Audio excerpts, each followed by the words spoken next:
Okay, I'm back. Had a neighbor, heard my name being hollered, Edgar, Edgar, Edgar. Nobody ever calls me in the park. So I'm back at the spring. He was curious if I'd seen coyotes because he's got his little puppy down here, and he didn't. We have coyotes in this area, and he didn't want his little puppy getting eaten up by a coyote. I regularly, and I promise you, there's 20 fossils in that little area right there, but I'm not on a fossil hunt today. But this rock right here did kind of get my attention. Get the old man body down here. Nope, nothing imported. See? Shell. Shell.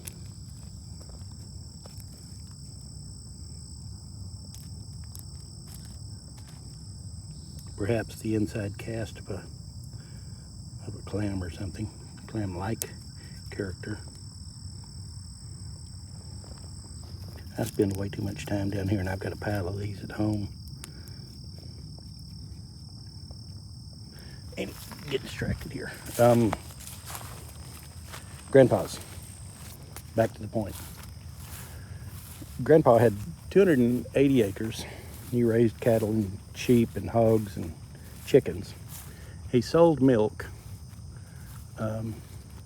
in town. He'd take a milk jug 2 or 3 times a week to town. Had a separator to separate the milk and the cream, so he'd sell the. Oh, did y'all see that? We just interrupted a bird feeding. Probably a great egret or a blue heron.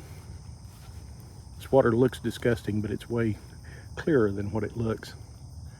This hasn't lost water in all of the time that we've lived here for 20, 25 years.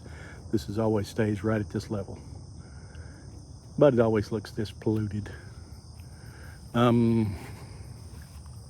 He sold milk, and he had a couple hundred laying hens, 100 laying hens, I don't know. And he raised chickens for eggs. And so getting to go down with him and collect eggs was always fun. He raised the hogs for eating, as I said before. He raised the cows for milk. Cows, chickens, hogs, sheep. He raised sheep for wool production. And would occasionally have lamb. His predecessors were from southern Germany. This goes down into this field. As you can see, this hasn't been nothing on it for 20 years. If you go right down there, you immediately get into a swampy kind of an area where the water's about 2 inches deep, and it's muddy and soft all the time. Right back here, we occasionally have homeless people. I'm gonna call them homeless people because I don't give a damn about your politics. This is the backside of that creek that's where I showed the thing up yonder. Grandpa's house was built in 1901. 4 rooms on the bottom and 2 rooms upstairs, and had actually an upstairs fireplace. Although I don't know that the fireplace was ever used. It's the first time I've been back down into here.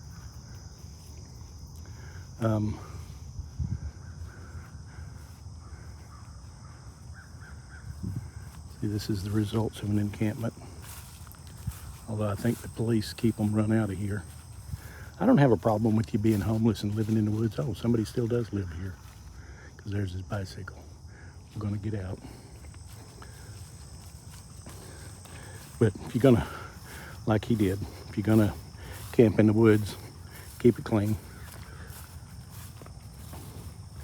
I'll come back down here in the winter and bring him some blankets or something. Each of the rooms downstairs was 15 or 20 feet square, and the 2 bedrooms upstairs was probably 15 feet square. And from the upstairs, you could go out on the roof. One of the fun things for me was to, before a thunderstorm, was to go up there and go out on the porch roof, sit there and watch the storms come in from the northwest. You could see and hear the thunder for miles away. It was hill country, so his house was on the side of a hill, and hills across the valley from us. You couldn't see very far, maybe a mile or 2 miles across the hills, across the valley from us, so you couldn't see a long ways. But you could hear that thunder echoing through the hill country there, and see the lightning flashes. And then when it would get in close enough, you'd go downstairs and sit on the front porch. I so wish I had a house with a front porch like that. It was probably 15, 18 feet deep and was covered all the way across. It went across the entire front of the house, meant probably 40, 42 feet across the front. In the summertime, when we stayed overnight over there, we'd sleep out on the front porch on a pallet. If y'all don't know what a pallet is, it's a bunch of blankets or quilts laid down so that you got a little bit of protection from the hard floor. And it didn't have air conditioning, so all the windows would be up in the house, and didn't have fans either, because fans run on electricity, and electricity is expensive. So no fans. You always want to sleep on the porch if you could. I'm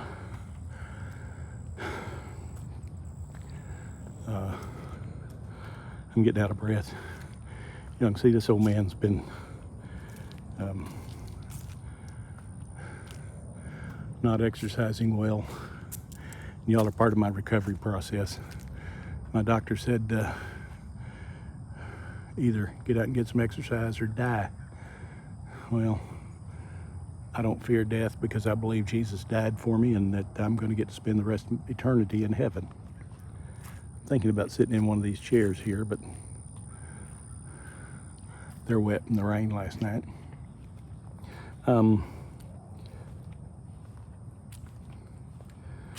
Grandpa's house had a fireplace in the living room, and that was the only room. And then the kitchen had the kitchen stove, which is a butane stove.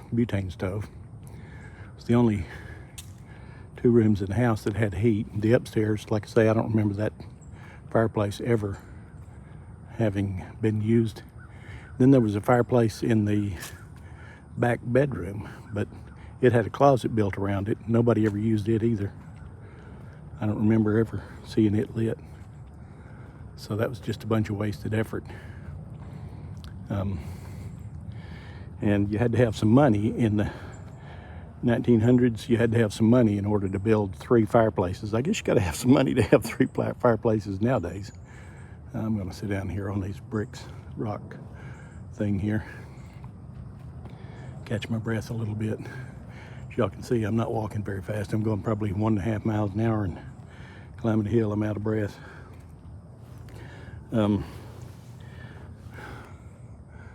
Each room had one light.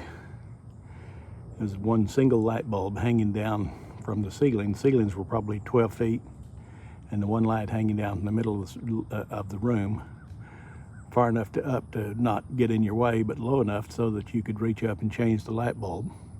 And it had a string from it. You didn't have any light switches, just a string to pull string to turn the light on and off.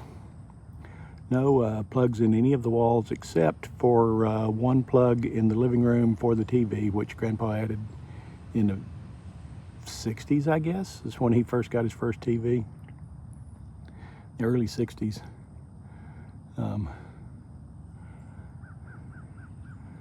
In the summertime, it was hotter than heck in the house, and in the wintertime, everybody stayed in the living room and the kitchen. When we'd have big family gatherings, kids, we'd eat on the porch or get around the table, and then the adults would eat. But the women would hang out in the kitchen, the men would hang out in the living room or down at the barn, pretty much regardless of the weather. I do miss that porch, being able to sit on the porch. There's no chairs. I was thinking we might see a squirrel, but I've heard squirrels, but I haven't seen any. They're pretty good at hiding.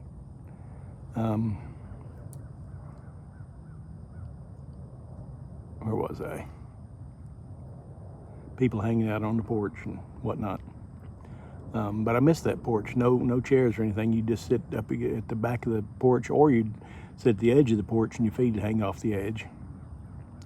Then you had the porch, the posts that held the porch roof up. You'd lean back against one of them. We spent a lot of time whittling there. The time I was 7 years old, I had a pocket knife, and one of the things you do with a pocket knife is get you a stick and sharpen the end of it. Why? Because.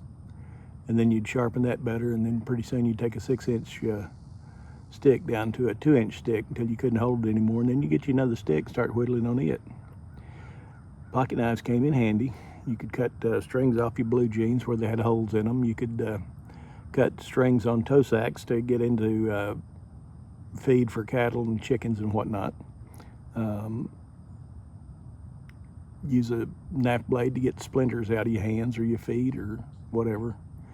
Knives are handy. I don't carry one anymore because I have a tendency to lose them. Ooh, just saw some movement up there out of the corner of my eye. I would say let's go over there and go on the other side and see if we can see him, but he'd see us and move around, so no sense doing that. Often you see birds and hear birds. You don't see them as much as you hear birds down here, but we don't have as many birds as we used to. I'm running out of steam. That's 12 minutes. I had a joke earlier. About 30 years ago, I went to the doctor. This is a joke I heard on YouTube from Rodney Dangerfield. He said, I went to the doctor and said, Doc, I need to get a vasectomy. Doctor said, with a face like that, you don't need a vasectomy. Y'all have a good day.